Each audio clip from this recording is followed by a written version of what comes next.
শ্রী পূর্ণ ব্রহ্ম হরিচাঁদ ঠাকুরের কৃষ্ণরূপ ধারণ।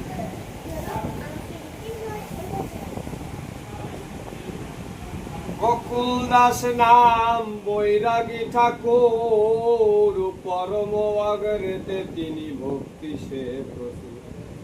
ভক্তি ভরে করিতেন শ্রীকৃষ্ণ ভজন, বৃন্দাবন যাবে বলে করিল গমন।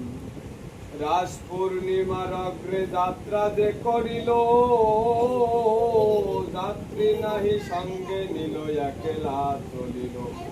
বিশুদ্ধ বৈষ্ণব সাধু তনু প্রেমে মাতা, সর্বদাই হৃদি মাঝে ভাবে ভঙ্গি বাঁকা। রাধা রানী কর দয়া মোরে এইবার, ব্রজে গিয়া দেখি যেন শ্যাম নটবর।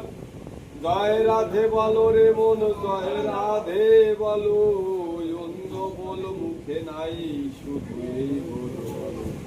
সে কমল পৃথবাসে ভাবিতে ভাবিতে, বৃন্দাবন যাত্রা করে মনের সুখে।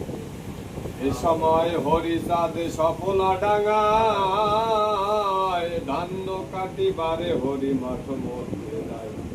যে জমিতে হরিচাঁদ ধান্য বুনেছিল, কৃষাণ লইয়া হরি সে জমিতে গেল। বিশ্বনাথ নাটুয়ার ব্রজকে লইয়া, সেই ধান্য কাটিলেন প্রভু মাঠে গিয়া। ধান্য কাটে আতি বাঁধে মনের হরষে, কেহ কাটে কেহ বাঁধে কেহ আছে বসে। এই মতো কিষানেরা কর্ম করিতেছে, আইল পরে হরি দাঁড়াইয়া আছে। পূর্বমুখ হয়ে হরি আছে দাঁড়াইয়া, আসিল সেই পথে। আসিল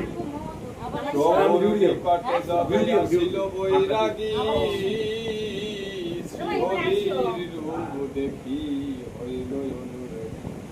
প্রভু পানে চেয়ে থাকে কমল তখন, অপরূপ রূপ তিনি করে দর্শন।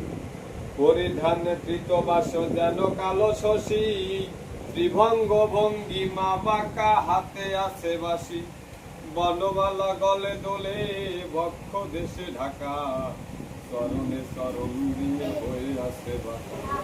মস্তকেতে শিখি পাখা, শ্রীপদে নতুন। এই মতো দাঁড়িয়ে আছে আমার শ্রীহরি ঠাকুর। দাঁড়িয়ে আছে হরি আইল উপরে, সে কমল সাক্ষাতে।